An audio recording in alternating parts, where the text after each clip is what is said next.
Hello and welcome back to 209 Prep Sports Media. Chris Herrera and Scott Bryant in the studio today. As we're winding down, we got 3 weeks left in the season. A lot of good things happening. The playoff picture starting to clear.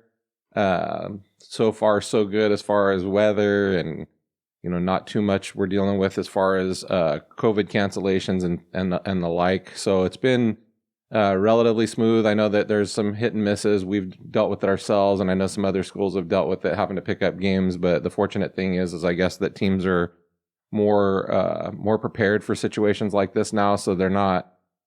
So finding a game during league hasn't been as big of an issue as it has in the past. So in the past, it's always been, it's league. I don't necessarily want to play an out of conference game during league, those types of things. And now I think people are less inclined to go that direction and more inclined to take in a game that they need to play. So, and the kids deserve to play. I mean, I think at the end of the day, that's what this is all about. We get caught up in wins and losses and statistics and all of those things. But at the end of the day, these kids have worked, no matter what program it is, you put in a lot of work. I mean, and whether it's the best program around or not the best program around, the kids are still putting in a lot more work than the average student. So they deserve to get to play on Friday nights, no matter what the result may be and no matter what the outcome may be and those types of things. And I think teams are more, like I said, more inclined now to take on a game that they wouldn't have taken on in the past. With that being said, like we said, the playoff picture is starting to clear. Things are starting to happen. You're starting to see more high school kids getting at least a lot more looks, if not necessarily offers, but getting more traction as far as the recruiting goes. So all of those are good things, and that's what we're here to report on. So having Scott back in the studio today, we'll be able to go through the full slate of games. As I go through this, there's probably, I don't know, say there's 60 games or so on a Friday night. So out of the 60 games, there's 1, 2, 3, 4, 5, 6, 7, 8, 9, 10, 11, 12, 13, 14 games of the 60 plus games have statistics entered in. So this is going to be my rant for the day. I, for one, cannot fathom or cannot understand why you wouldn't put statistics in for these kids. I mean, this is their yearbook. I mean, when you go back and you're 35 years old, and Max Preps will likely be around 35 years from now, and you have your grandson and you had a Al Bundy night with 4 touchdowns and the 350 yards. No matter what game it was, you can come back and say, look at what I did. And your grandkids or kids can say, oh shoot, my dad was a dog. My dad was he really had a really great game this game. And so I think it's just, and there used to be a day and time where, this was all done by hand. I mean, when we were younger, you open the Saturday paper to look at the Friday night scores, and inevitably every single team somehow got scores in and statistics in by whatever the cutoff time was, 10 o'clock, 11 o'clock, midnight, whatever it was for a Friday night, to make sure that Saturday morning paper was open. Now you have all this time to enter statistics, and we're just choosing not to do it.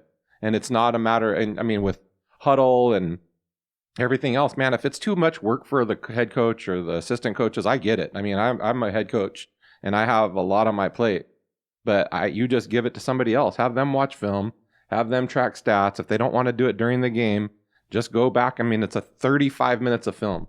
A full game is less than 30 minutes. A full football game ends up netting out to less than 30 minutes when it's play by play, frame by frame type of thing, and it's easy to do. And just to not do it is just, I think, unacceptable. I think it's a shame. I think it's somewhat shameful that these kids that don't get the opportunity to see where they stand. And I think at the end of the day, you're doing kids a disservice. Absolutely. It's reporting is, no matter what the outcome of the game is, because you'll get some of the coaches that will report when they have a great game. Oh, I'm going to report my stats. I want everybody, we had a great game. Or they come back and they lose and just get destroyed, and they don't open the computer or pick up the phone, call the local newspaper.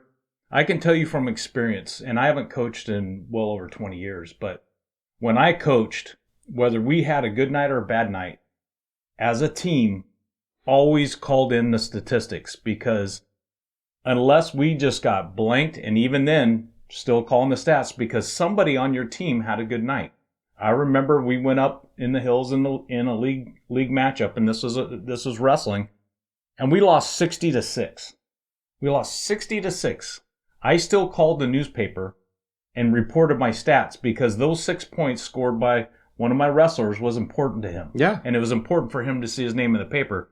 And that perpetuates to other people on the field when we're obviously talking football, not wrestling, but when that's one of those thresholds that they use to measure not only themselves but possibly be measured by recruiters or other area coaches, that when it comes down to end of the year, well, what are the statistics? Well, why weren't they posted all year if you have them all? Yeah. If you go to the All-Star game meeting and you're part of the All-Star selection process, they're going to want statistics. Well, every coach has them. You have statistics, and I don't buy it that statistics aren't known at the end of the game, because every school has stat keepers. Yeah. Every school tracks that. It is an important component to it. So not only were you ranting on it, it's very frustrating for me as well, because if you put yourself in the shoes of, let's say, a wide receiver from any school, and they have a breakout game and have five catches for 127 yards and 3 touchdowns, and nobody knows about it, that's heartbreaking for that kid. For sure. And that's where I think, and I get it, I think and here's the thing, like I post every night, Friday night, after our game gets over, it's usually close to midnight, after I've kind of let everything kind of settle in a little bit, I make a social media post on Instagram and Facebook. And it never once mentions a player. It never once mentions an individual statistics. It always is about what we did that night. Is that an easy post to write at midnight after you get throttled on homecoming? It's not. But it's accountability, and then you're asking your kids to be accountable, and you're asking your kids to go out there and fight for you and work for you. And I get it. Like, you want to make it a team game and not an individual game. But at the end of the day, a lot of things happen because of what the statistics are for that particular player, whether it be an all-area selection, whether it be an all-league selection, whether it be, look at Blake Nicholson, for instance. Blake's just going off this year. You don't think Fresno State, Oregon State, everybody who's offered him is tracking statistics? Absolutely. And so, I mean, I just think that I wish that we would get back to having some measured accountability within each program to just make sure, and maybe they're posting somewhere else. Maybe that's what this is. Maybe not everybody's on Max Preps. I mean, Max Preps is the CIF partner for the scoring. They tried to go to a different system the last 2 years, and it was just a shit show for lack of a better term. But now everybody's using Max Preps as far as I'm aware.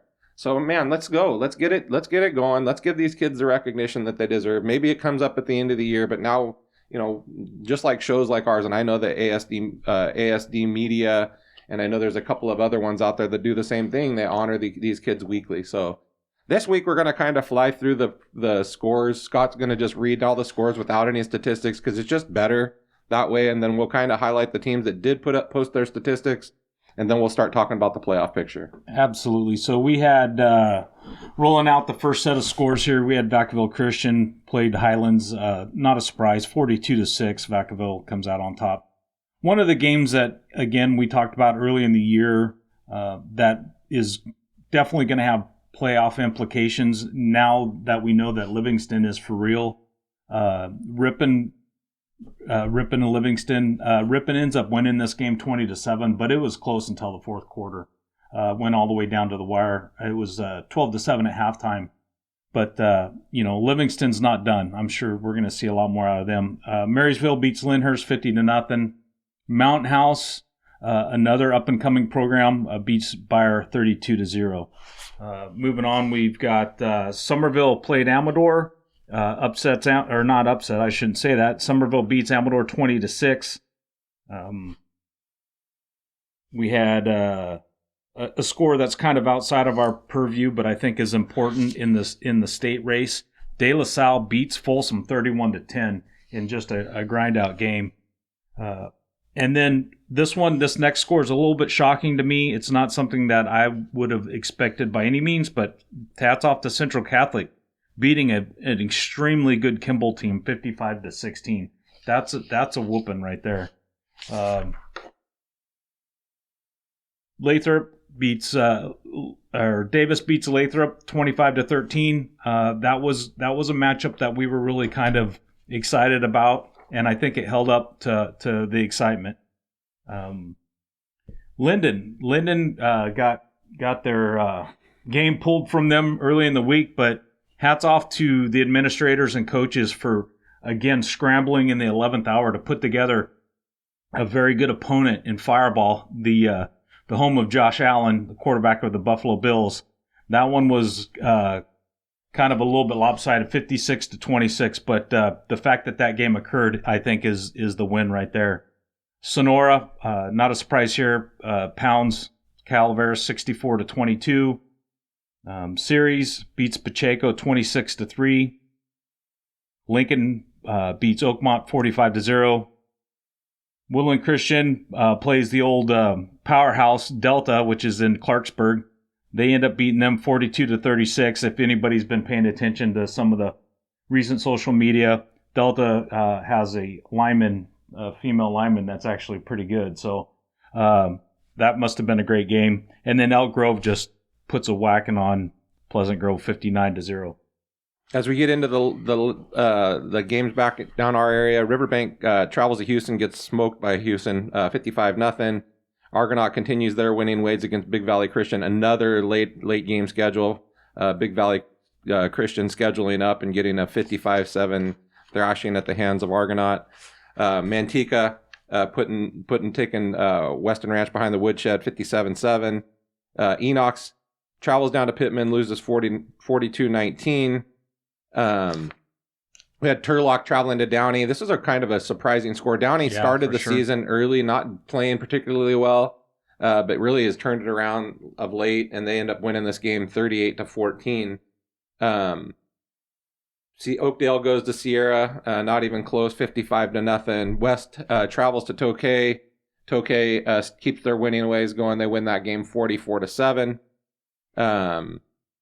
Moving right along, we're down into the Lodi goes to St. Mary's, and Lodi gives St. Mary's all they can handle. Lodi's got that. They're running the option, the wing tee, and they're physical. I mean, and St. Mary's stands up and holds them to 18 points, and St. Mary's kind of just gets through this game.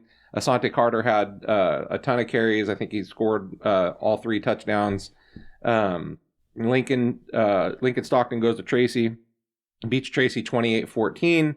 Ripon Christian, LeGrand, another school that's done pretty well. I think they're needing one more win to qualify for playoffs, but they beat Ripon Christian 48-28. Waterford stays undefeated and beats Gustine 41-10. Stagg goes up to Roseville and loses 51-28. Another game of relevance is Liberty Ranch goes to Bradshaw Christian, loses 42-6. And that kind of rounds out our area, kind of just hitting on the high points of some of the statistics. Livingston was the only one that had any statistics that were added. And I think this goes back to our point. Hats off to the Livingston coach. Without actually knowing this person, I have a lot of respect for him because he made sure that his statistics got fully uploaded into the scoreboard, even though I'm sure he was disappointed with the outcome of the game. But, he's got some great players. That Bautista, as we've talked about him all year, he kind of got roughed up a little bit. He didn't have the game he wanted. He was 7 of 18 for 85 yards and no touchdowns. And that's probably, I would classify that as probably his worst game of the year, but it's not, I don't think it's because of him particularly. I think Ripon has a great defense, and so really kind of shut him down a little bit. Ripon did upload some of their statistics defensively. I don't understand the thought process behind putting defensive statistics and not offensive statistics. And that coach can be upset with me all he wants, but, put up the stats, please. Yeah. So with that said, I'm not going to go through any of the Ripon stats because if we don't have the offensive stats I don't think it's fair to just to highlight defensive stats. But look for Livingston to really. I think they're a playoff bound team, but we'll see when we get to the end of the season. That TVL, man.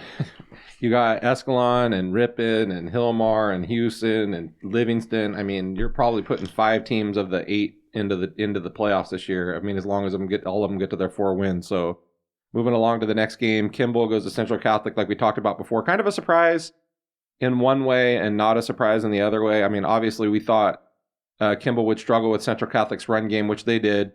Central Catholic, Tyler Wentworth was the quarterback in this game. He was 5 for 8 for 118 yards, no touchdowns, no picks for 106 quarterback rating. Rushing the ball, the leading rusher, carries wise and yards wise, and not touchdowns, but Aiden Taylor had 17 carries for 128 yards and 3 touchdowns. Julian Lopez, another senior, added 14 carries for 102 and 4 touchdowns. And Victor Rivera had 6 rushes for 33 yards and a touchdown. All 3 seniors contributing mightily in this game. The leading receiver from the yards perspective was Jalen Nichols. He was 1 for 43. And then Romeo Etiaki was 2 for 26. And then Elijah Robinson added 1 for 46 yards. Nick Coronado on the other side was the leading passer, 17 for 36 for 269 yards, a touchdown and a pick. Dalton Anderson came in. He's the sophomore. He was 2 for 3 for 83 and a touchdown and no picks. Leading rusher for Kimball was Nick Coronado. He had 3 carries for 18 yards. So 18 yards rushing was pretty much the indicator of this game, how it went. Willie Clifton added 3 catches for 26 yards. Travis Marrero had 8 catches for 148 yards. Mason Rivera had 3 for 56. The two kids that hadn't really been on the scoreboard much this year, Eric Gordon Jr. had 3 catches for 88 yards and a touchdown, and Dylan Anderson had 2 catches for 34 yards and a touchdown. Like we mentioned, Lathrop traveled to Davis. Davis did not put in any stats, but Lathrop, again, one of those schools that you got to give them some credit. They took a loss, but they still put their stats in. The leading passer for Lathrop was Luis Hernandez. He was 2 for 9 for 22 yards and a pick. And then you had the leading rusher was Jay Estante, had 16 carries for 93 yards, and Noah Martinez added 21 carries for 64 yards and a touchdown, and Luis Hernandez also had 1 carry for 1 yard and 1 touchdown. The leading receiver was Aaron Ramones. He had 1 catch for 17 yards. So kudos to Lathrop for putting their stats up in a losing effort. The next score that we're going to want to cover, and I should say score statistics that we want to highlight. We want to go back to that St. Mary's Lodi game. St. Mary's was led by Cruz Herrera, quarterback. He was 11 to 17 for 178 yards and 2 picks. On the receiving end, Jaden Marshall and Carter both with Jaden Marshall was 8 of 36. Carter, though, as you had said before, he was 14 catches for 129 yards and 4 touchdowns. But I think the big story here, and you hit upon this a little bit, was the fact that St. Mary's defensively held Lodi to 18 points. I think that's an impressive feat in its own, because if you've been following Lodi this year, they've just been tearing it up on the ground. Yeah. Getting into the next game, I'll cover our game. Fireball, like Scott mentioned, was a late ad for us. We found out at 11 o'clock on Thursday morning that we didn't have a game, and then at 4:30 Thursday afternoon we found out we did have a game. And not to make excuses, because Fireball is in the same boat.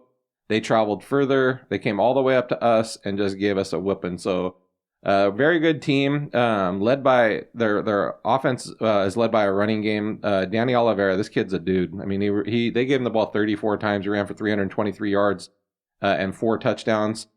Everybody else was held in check other than Danny. Passing the ball, Austin Garcia was 9 for 12 for 211 and 4 touchdowns. When we overcommitted to the run, and then they were able to open it up a little bit on us passing. Edgar Cuevas had 4 catches for 118 yards and 2 touchdowns. Isaiah Leyva had 3 for 61 and a touchdown, and Norby Mendoza had 2 catches for 19 yards and a touchdown. On the Linden side of the ball, Alex Herrera was the leading passer. He had 9 for 20 for 181, and then Joe Stearns came in, and he was 3 for 5 for 101 yards and a touchdown. The leading rusher for Linden was Joe Cowan. He had 20 carries for 114 yards and 2 touchdowns, and Alex Herrera added 12 carries for 34 yards and a touchdown. The leading receiver, and this is one of those ones like you just said. So this is in a loss. Michael Cook hasn't got a lot of run yet this season. He's a junior, plays hard, but he had 6 catches for 161 yards and a touchdown. So that's one of those games that we just chose because we lost to not put our stats in that Michael wouldn't have got his credit. And this is a game for him that, he'd be able to talk to his kids about for a long, long time. Yeah, definitely against a good football team. Yeah. It's definitely something that like you said, he's gonna have for a long time because it was posted. Next score, I want to highlight Houston. They improved to 6-2 with a 55-0 win over Riverbank. I think the story here, and I apologize if I get the first name wrong, but I think it's Ryan McDaniel. I know it's McDaniel as the quarterback, freshman quarterback for Houston. He was 10 of 13 for 120 yards and found the end zone just about whenever he wanted to with 4 touchdowns and a quarterback rating of 144.2. On the receiving end, he had 3 different receivers on the rushing end, he had 3 different running backs that scored close to double or triple digits. You had Meyer with 74 yards and Lopez with 72 yards, and then both of those each had a touchdown. But receiving-wise, he spread the ball all over the field between House, Meyer, Montez, Yarbrough, LaRosa, and Ureta. They combined for 9 catches for a boatload of yards, but it was basically Houston's night to run all over the field with a final score of 55-0. Traveling down to Pacheco, series travels in that game. We already mentioned the score was 26-3 series. Landon Hudson was the leading passer. He was 8 for 14 for 140 yards and a touchdown. The leading rusher was Verlis Smith. He had 8 carries for 88 yards and a touchdown, and T. Lee Gill added 8 carries for 20 yards and a touchdown. The leading receiver for series was Verlis Smith. He had 2 catches for 92 yards and a touchdown. On the other side of the ball, Pacheco had Daniel Rivas as the quarterback. He was 3 for 11 for 39 yards and 2 picks. The leading rusher for Pacheco was De La Torre. He had 13 carries for 62 yards, and Daniel Rivas added 13 carries for 46 yards. The leading receiver was Daniel Scott with 2 catches for 35 yards and no touchdowns. So that's the wrap on series and Pacheco.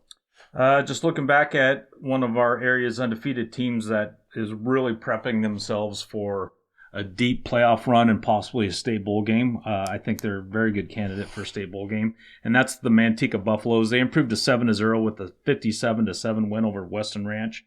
The story in this game, as it seems like every week, is Blake Nicholson. He touched the ball 3 times on the ground. Guess how many touchdowns he had? 3. I mean, this kid is he's going to be fun to watch for a long time, but not to be outdone. His counterpart, pronouncing this wrong, Cologne. Lion Cologne, yeah. Yeah, Lion Cologne. He carried the ball 3 times. Guess how many touchdowns he had? 3. So Manteca obviously getting it done on the ground. Not the most formidable of opponents this week, but again, we're going to watch this team for a while after the regular season's done for sure. Rolling into the Argonaut Big Valley Christian game, as we mentioned, it was 55-7. Argonaut's one of those teams that in D6 is really going to give people problems. I mean, they don't have anybody that's their focus, so they kind of do a little bit of everything. Bo Davis was the quarterback. He was 3 for 3 for 96 yards and 2 touchdowns. Can't be any better than that for a 177.1 quarterback rating. So pretty phenomenal on that end. The leading rusher, kind of like you just said, Mateo Flores. He was 2 carries for 136 yards. 2 carries for 130 yards, and guess how many touchdowns? 2. 2 touchdowns, 2 carries, averaged 65 yards a carry. I would never guess that. Robert Prather, 4 for 25 and a touchdown. Colby Eckhard, 3 for 58 and a touchdown. Caleb McElfish, 3 for 45 and a touchdown. On the receiving side of the ball, McElfish added 1 catch for 48 yards and a touchdown, and Colby Eckhart had the other catch for 40 yards and a touchdown. So pretty impressive game by all of those. So the next one I want to cover, it ended up being a loss for our area team. It was Stagg High School. They go to 3-4 with a 28-51 loss to Roseville. But this goes, again, I'm probably beating a dead horse here, but this goes back to, the integrity of the coaching staff there. And Joe Nava He's always if you ever go there in the off season, he's always working. Yeah. He's always working. He's always doing something for this football program. His quarterback Gonzalez was 19 of 27 for 414 yards and 4 touchdowns with a quarterback rating of 152.4. That's in a loss against a very good Roseville team. Yeah. And I think it's going to go without saying, but he's kind of my front runner for this week's Player of the Week.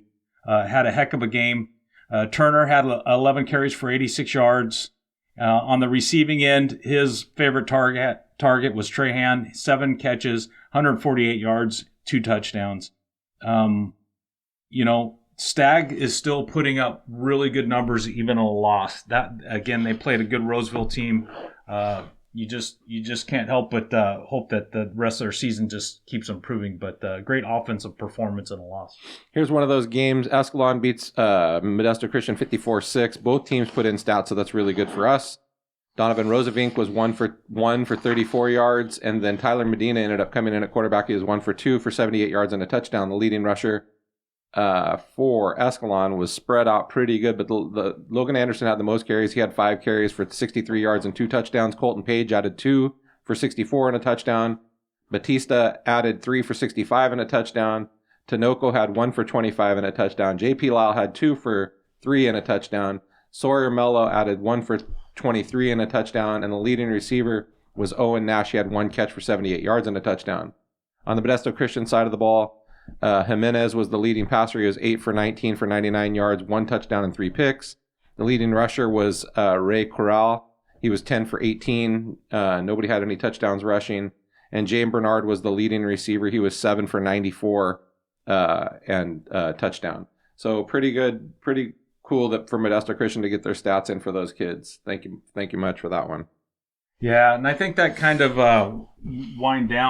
we can wind down on the stats and start looking towards next week. But before we do that, just to kind of cap off this week, there are obviously some really good performances.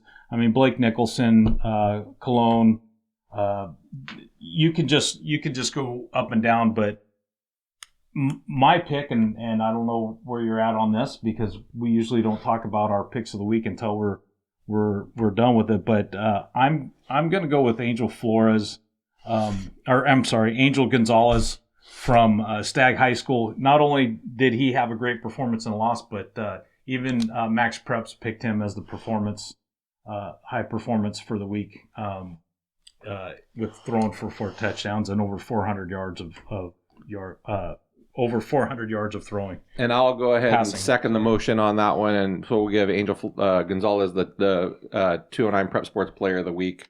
We'll be getting those cards out this week. I just went through and did a review and made sure we got everybody stacked up, and I'll make sure I get all those sent out to everybody in this next couple of days. So looking forward to this weekend. There's a couple big games on the slate. You have Houston at Hillmar. Tough game for both of those. I think both of them have 2 losses in league, so a loss for one of them puts them in a kind of a predicament. I don't know if I would assume they make playoffs. Hillmar has 5 wins, or 5-2. Houston has 6-2. So both of those teams in a very difficult league should make playoffs. It's going to make that D6 bracket really, really tough with 3, maybe 4 TVL teams in that, with a couple of MLL teams. Yeah, for sure. A matchup up in the hills that I might fly under the radar a little bit, but I think it's going to be a great game, is going to be Argonaut Somerville. Argonaut goes in at 5-2, Somerville at 3-2. Somerville's clawing and scraping to try to become playoff eligible, so that should be a great matchup in the Motherlode League. I think the game of the week, if anybody had to pick a ticket, to get into, is the Manteca Central Catholic game. So Manteca takes their undefeated record into Central Catholic. And it's gonna be a war. It's gonna be one of the, and we probably use that term way too loosely in football because it's nothing like a war, but it's gonna be a tough game. Manteca with their stout running game, they got Hudson at quarterback that can sling it a little bit, and then you got Central Catholic with their power running game, and you have Wentworth at quarterback who can sling it. So I think it's gonna be a good game. I see it a high scoring game, but I could also see the defense standing up a little bit, and it's gonna probably be the team that kind of stands up in the fourth quarter and kind of gets it done, because they're going to pound on each other quite a bit early. So this should be interesting to see how the game plays itself out. Absolutely. It's going to be a very well-attended game, so get on Ticketmaster and get your tickets early. Another game I want to highlight, Linden travels to Esparto this week, and the reason why I want to bring this up is that this will be the first time since, correct me if I'm wrong, Coach, 2004, that Linden will be playing for league championship. And, again, I know that's not something that you boast about, but as an area person and a Linden graduate, I can honestly say it's refreshing to see this program getting back to where it used to be. It's nice to see the participation. The numbers are up. During a time that we see numbers down in a lot of programs, the numbers are up for Linden. So I'm excited to see Linden go to Esparto and win a league championship again for the first time since 2004. Yes, sir. It'll be exciting for us. We're going to give it our best and do the best we can in this game to prevail. It's important to us, as a program that for the last, and we talked about this yesterday in practice, that for the first time in forever, not forever, but the first time in a long time, almost annually, we talk about what our playoff seeding will be rather than how are we going to get through the end of the season. So it's neat to be able to have those conversations this late in the season, and we're one of few. So we've done a decent job. Tokay travels to St. Mary's. Tokay takes their 5-2 record to St. Mary's, who's 5-2. This is going to be a difficult game for Tokay to keep up with St. Mary's speed, but they've elevated their game. They've come a long, long way. So it'll be exciting to see how both of these teams play in that game tomorrow night at St. Mary's Homecoming. Yeah, for sure. Team that we didn't get to talk about this week, Edison takes their 6-1 record against Bear Creek. Obviously, we're going to anticipate Edison moving to 7-1, and really preparing for, like many of the other teams in our area, preparing for a long playoff run. That's kind of the end of it. You have Tracy going to Lodi. Tracy needs a fourth win to even be in the conversation for playoffs. It's going to be difficult with those large schools. So many teams have just ran away from it, and I think it's going to make it difficult for the team with 4 or 5 wins to get into the playoffs. Lodi should solidify their playoff standing with a win. That'll get them to 6-2, which is a solid record at that D1 level. I think they slipped to D2 because of their enrollment, but we were going to go through the playoff bracket, but I think it's a little too early. We got 3 weeks left in the season, so we'll break out the playoff prediction bracket as far as Cal Preps and Max Preps are concerned, and we'll kind of start talking about some of those games. A lot of things are going to happen in the next couple of weeks as far as who wins, who loses type of things, but also I think it's going to be relevant, the type of team that wins, maybe what their enrollment is, what their league is, what the strength of schedule is. We're a team that's 3-4, but we have 4 forfeits. So realistically, we're 7-4, but our strength of schedule is a 6.